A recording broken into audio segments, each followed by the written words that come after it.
오늘 사연 시작합니다. 안녕하세요. 저는 이제 46살 된 여자입니다. 결혼한 지는 21년째 되었네요. 저는 20년 넘게 믿고 살았던 시어머니에게 제대로 뒤통수를 맞았습니다. 저희 시어머니에게는 며느리와의 약속은 손바닥을 뒤집듯이 언제든지 마음만 먹으면 쉽고 간단하게 바꿀 수 있는 것이었어요. 저는 25살에 3살 많은 남편과 결혼했습니다. 남편은 이남 일녀 중 막내예요. 그러니까 누나, 형, 그리고 남편입니다. 시아버지는 남편 고등학교 다닐 때 돌아가셨습니다. 시어머니는 원조 땡땡 국밥집을 운영하였습니다. 시어머니의 국밥집은 70년은 넘은 오래된 맛집이었어요. 남편의 할머니가 처음 장사를 시작하셨습니다. 뒤를 이어 시어머니가 2대째로 운영하셨어요. 국밥집은 TV에서 국밥 맛집으로 여러 번 출연할 만큼 장사가 잘 되는 대박집이었어요. 가게 위치가 대번화가에 있는 것은 아니었지만 멀지 않은 곳에 회사가 밀집되어 있는 곳이었어요.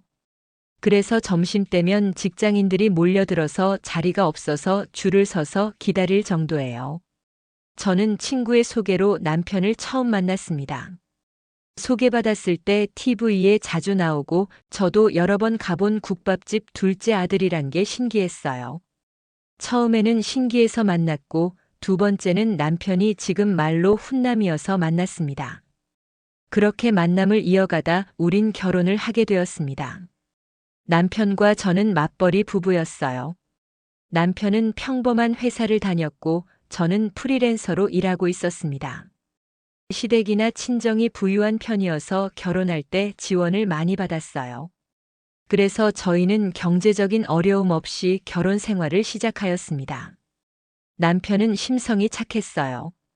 결혼 전에 휴일이 되면 남편은 특별한 일이 없으면 시어머니 국밥집에 가서 일을 도와드리러 갔더라고요. 다른 형제들보다 어머니에 대한 애틋함이 남달랐어요. 그래서 결혼하고 남편이 가게에 가겠다고 해서 저도 남편 따라 일을 도와주러 갔습니다. 시어머니는 주중에 힘들게 일하는데 와서 도와준다고 고맙다고 하셨어요. 이렇게 얼굴 자주 보여주는 것만으로도 충분하다 하시며 저는 힘이 드는 일을 하지 말라고 하셨어요. 그래서 주방에 들어가지도 못하게 하셨고 카운터에서 앉아있게 하셨습니다. 예쁜 제가 앉아있으면 장사가 더 잘 된다며 저를 참 많이 예뻐해 주셨어요. 그런데 결혼하고 5년쯤 되었을 때 큰일이 일어났습니다. 시어머님이 건강검진을 받으셨는데 위암 판정을 받으신 거예요. 평소 시어머니는 소화가 안 되어서 더부룩하다고 하셨는데요. 식당을 운영하시면서 불규칙적인 식습관 때문에 그러신다고 저희는 그냥 대수롭지 않게 생각했죠. 여하튼 조기에 발견해서 다행히 얼른 수술하면 괜찮다고 했습니다. 그런데 시어머니는 수술을 받게 되면 가게는 어떻게 하냐고 하는 거예요. 지금껏 가게 문을 단 하루도 닫은 적이 없었거든요. 가게가 뭐가 중요하냐고 했다가 시어머니가 고함을 지르시는 바람에 식구들은 어쩔 수 없이 가족 회의를 열었습니다. 수술하실 때도 문제였지만 시어머니가 수술을 받으시면 아무래도 예전처럼 일을 하실 수 없잖아요. 그래서 국밥집을 어떻게 해야 하나 하고 가족끼리 모여서 상의를 하였어요. 저희들은 국밥집을 그만하게 하기를 바랬어요. 하지만 시어머니는 국밥집을 죽기 전까지는 하신다는 입장이셨어요. 아직 본님은 대학교 교수였습니다. 형님도 같은 대학교 교수였죠. 아주버님 내외는 어머니 건강이 우선이지 더 이상 하시는 건 무리라고 하셨습니다. 시누이는 사업을 크게 하시는 고모부를 만나 편하게 살았어요. 진우일도 건강이 우선이라고 무조건 그만두라고 했어요. 저희 부부도 당연히 그만하시는데 찬성하였습니다. 시어머니는 저희들의 이야기를 들으시다가 화를 버럭 내시며 그럼 수술 안 받는다고 그냥 국밥집 하다가 돌아가신다고 하는 거예요. 그러면서 다들 보기 싫다고 다 가라고 하시더군요. 저희들이 돌아가면서 시어머니를 며칠을 설득하였지만 도저히 시어머니 고집을 꺾을 수가 없었어요. 아무리 초기하지만 연세도 있으신데 더 미룰 수는 없었습니다. 괜한 시간을 보내며 병을 키우는 것은 아니잖아요. 빨리 다른 방법을 찾아야 했어요. 그래서 아주버님이 형제 내외를 다 부르셨고 가족 회의를 했습니다. 하지만 시어머니 고집을 꺾을 뾰족한 수가 없더군요. 그때 아주버님이 미주 심실의 이야기를 꺼내더라고요. 형제 내외 중에 누군가가 시어머니를 도와서 국밥집을 운영하며 어떻겠냐고 했어요. 그때까지는 설마 했어요. 처음에 어머님이 수술을 받으셔도 국밥집에 계속해야 하신다고 할 때 저와 남편은 집으로 돌아오는 길에 설마 우리에게 맡아서 하라고 하진 않겠지요? 했거든요. 형님은 교수신데 국밥집 당연히 하지 않으실 테고 시내에 있는 집안에 돈이 많고 힘든 일을 안 하려고 하는데 한다라고 할 이는 절대 없어 보였거든요. 그래 하지 않아도 신이는 어릴 때 장피에서 어디 가서 엄마가 국밥집을 한다고 말도 못했다고 하고 성인이 되어서도 그리고 결혼하고 난 뒤에도 그렇게 생각한다는 이러는 사람인데 절대 안 하려고 할 거라고 생각했죠. 그럼 남은 건 저밖에 없었네요. 저런 이야기를 꺼낸 것 자체가 누군가 시어머니를 대신해야 된다. 그러니 그 누군가를 상의해서 정하자 라는 이야기가 아니었어요. 저희를 제외한 나머지 식구들은 저를 지정해서 내가 얼른 한다고 이야기할 사람은 너뿐이야 없다. 시어머니 수술 받고 안 받고는 너희 손에 달렸다. 그런 뜻으로 이야기한 거였어요. 아주버님이 이야기를 꺼내자마자 저희 부부를 제외한 나머지 가족들이 일제히 저를 쳐다봤습니다. 제가 여기서 하지 않는다고 이야기하면 시어머니는 성격상 절대로 수술을 안 받으실 테고 나중에 혹시라도 안 좋은 일이 생기면 모든 탓을 제가 받을 것 같았습니다. 그래서 어떻게 하면 제가 욕 안 먹고 유리하게 잘 거절할 수 있을까 고민하고 있었어요. 그런데 남편이 알겠다고 하는 거예요. 저는 놀라서 남편을 쳐다보고 남편을 데리고 밖으로 나가서 이야기해 보았지만 효자 아들인 남편은 그럼 어떡하냐, 다른 방법이 없지 않느냐고 하더군요. 그렇게 꿈쩍없이 국밥집을 하게 생겼어요. 저는 그렇다면 2년만 하겠다고 했습니다. 그 안에 시어머니가 쾌차하셔서 다시 혼자 가게를 운영하시거나 아니면 그때도 만약에 시어머니 상태가 도저히 혼자 하실 수 없다면 가게를 정리하라고 아니면 저는 그때 제가 어떻게 할지 저도 모르겠다라고 했어요. 그렇게 약속해주지 않으면 저는 절대 못한다고 했어요. 남편은 약속한다고 하더군요. 그래서 다시 들어가서 형제들에게 이야기했고 가족들도 다들 알았다고 제 뜻대로 약속한다고 했어요. 저는 다음 날부터 시어머니에게 일을 배웠습니다. 시어머니는 본인의 국밥에 자부심이 대단하셨어요. 놀러 가면 언제나 온화한 얼굴로 반겨주셨는데 일 배울 때는 얄짤없이 정말 혹독하게 하시더군요. 제가 보기에는 똑같은데 먹어보면 틀린 것인지 이유도 모르겠는데 엄청나게 혼났습니다. 일단 속성으로 배웠고 나머지는 주방에 일하시는 아주머니와 같이 하면 된다고 하셨어요. 시어머니는 수술을 받으셨습니다. 시어머니는 퇴원하시고 한동안은 아침, 점심, 저녁에 잠깐씩 가게에 나오셔서 감독하셨어요. 저는 매일매일 혼이 났습니다. 당연한 이야기지만 혼이 많이 나다 보니 시어머니가 싫어지더군요. 하지만 3개월 정도 지나니 슬슬 무뎌해졌고 6개월이 넘어가니 시어머니 말은 더 이상 귀에 들어오지 않았어요. 왜냐 1년이 지나니 시어머니는 더 이상 잔소리를 하지 않으셨습니다. 그렇게 시어머니 국밥집에서 1년만 일하기로 했는데 벌써 15년째 일을 하게 되었네요. 2년이 지났을 때 시어머니가 1년만 더라고 저를 꼬셔댔고 1년만 또 1년만 하던 게 어느새 15년이나 했네요. 처음에는 너무 힘이 들어서 그만두고 도망가고 싶었지만 10년이 지나자 일을 악물고 지낸 것 같았고 국밥집 안 하고는 못 살 것 같더군요. 저도 그동안 많이 변했습니다. 3년 전부터는 시어머니가 기력이 딸려서 국밥집 운영을 제가 완전히 도맡아서 하고 있었어요. 그런데 1년 전 일이네요. 고모부가 사업이 많이 안 좋아진 거예요. 남편 말에 의하면 쫄딱 망해서 집도 날아갈 지경이라고 했어요. 시어머니가 돈을 해줘서 다행히 집은 해결했지만 앞으로 뭘 해서 먹고 살아야 하나 걱정이라고 하더군요. 시어머니가 저녁 끝나고 집으로 오라고 했어요. 가보니 신우가 와 있더군요. 시어머니는 신우가 국밥집을 운영하고 싶어 한다고 내일부터 저에게 잘 가르쳐 주라고 하는 거예요. 평소에 분점 내주라고 찾아온 사람들은 많았지만 시어머니가 다 거절했어요. 분점은 분명 본점보다 못할 거라며 괜히 돈만 먹는다고 절대 반대하셨는데 역시 흐름은 예견과 같더군요. 저는 알았다고 했습니다. 다음 날 점심 장사가 끝나고 한창 뒤에 시누이가 가게로 오더군요. 낌새를 느꼈나 보다 생각했죠.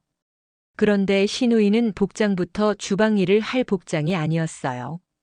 손톱에 매니큐어를 발랐고 화장도 진하게 하고 옷도 화려하게 입고 온 거예요.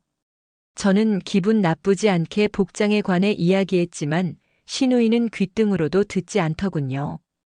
저는 시어머니가 알려준 그대로 저희 집만의 비법을 시누이에게 가르쳤습니다.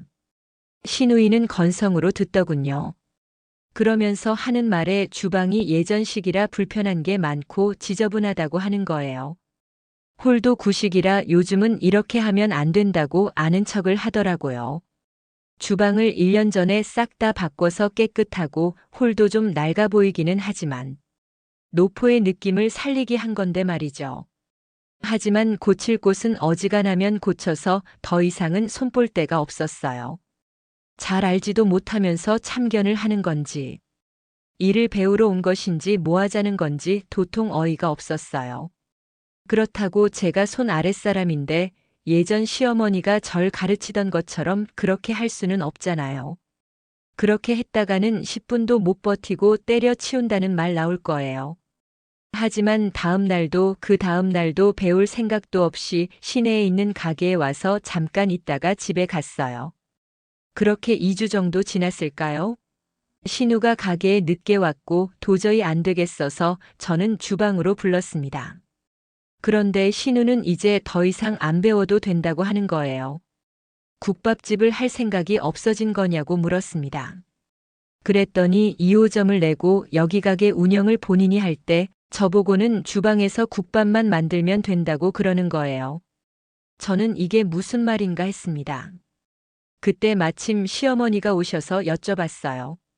시어머니는 신우가 2호점을 혼자 운영해 갈 수 없을 것 같다며 일단 같이 일하다가 나중에 신우 혼자 할 수 있을 때 그때 2호점을 낸다고 하더군요.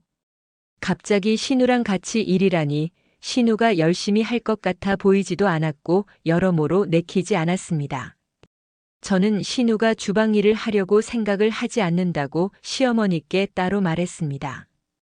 그래서 같이 일하기 싫다고 했어요.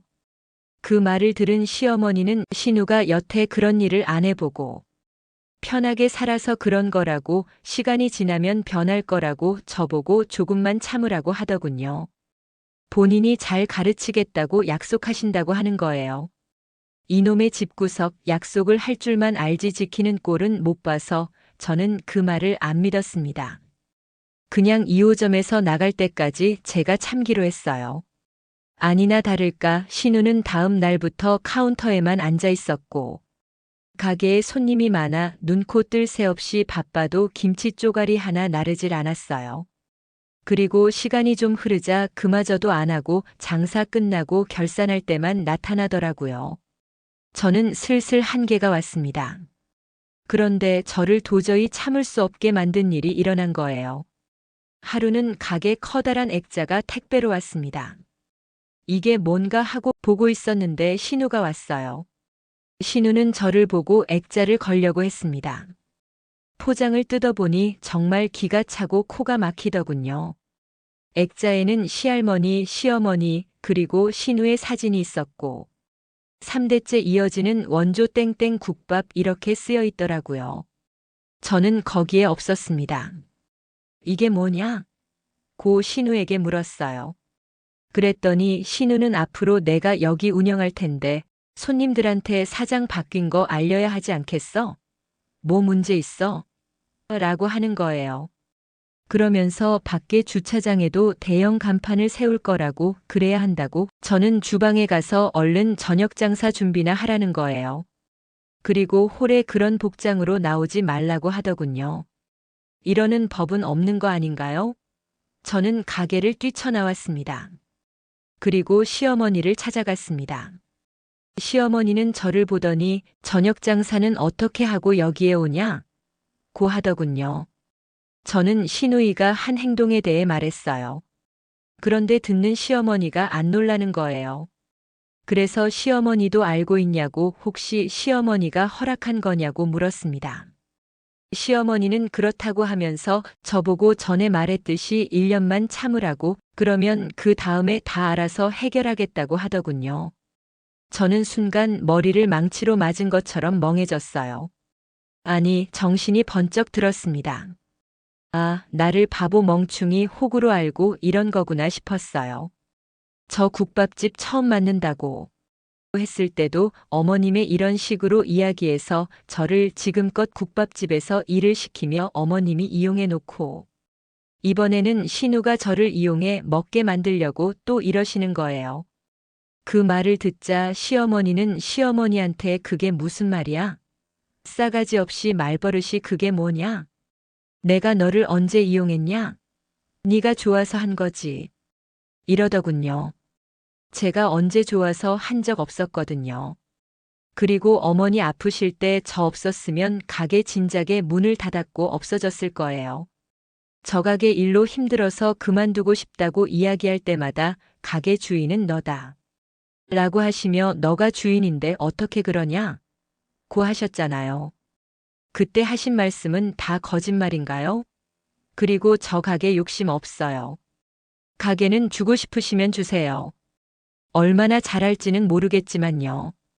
형님은 그렇게 주방에 들어가서 일은 하기 싫고 돈은 벌고 싶고 그런 게 바로 도둑놈 신부 아닌가요?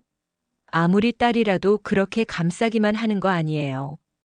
형님 하는 거 보면 아마 가게 문 닫는 것은 시간 문제인 것 같네요.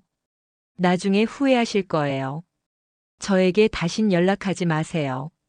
저 그만 가볼게요. 안녕히 계세요.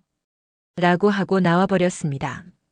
15년간 일한 며느리 말고 딸에게 국밥집을 물려주는 시어머니, 정말 너무한 거 아닌가요? 그 일이 있은 후 저는 집에서 쉬었어요.